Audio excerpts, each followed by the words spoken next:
You selected answer A, or 48. So you're saying that there is no change in the rate of reaction as we further increase the particle size. And that's not correct.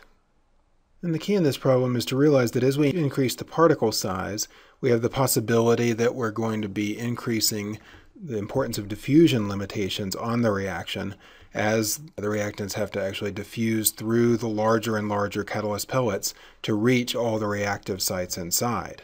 And we can define the actual rate of reaction that will be observed as a result of diffusion limitations as follows, where the effective reaction rate is equal to the reaction rate that we'd measure if there were no diffusion limitations, which I'm writing here as R, times the effectiveness factor, which is going to be some number less than 1, or some fractional number if diffusion limitations are important in this system.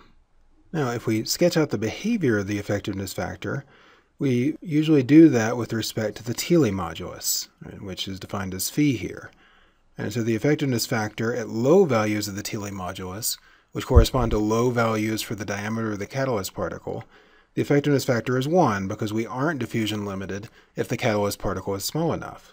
In the limit of very high catalyst particle diameter, we have very high Thiele modulus, and there the effectiveness factor scales with 1 over the Thiele modulus.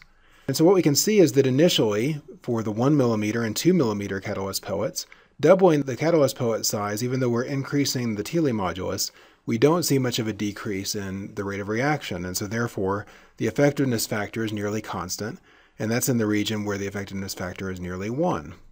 Right, however, when we go to 8 millimeters, we drop in terms of the effectiveness factor significantly to where we're starting to enter this other region where the effectiveness factor is transitioning to being equal to 1 over the Thiele modulus. All right, here we have an effectiveness factor of 48 over 100, or about half.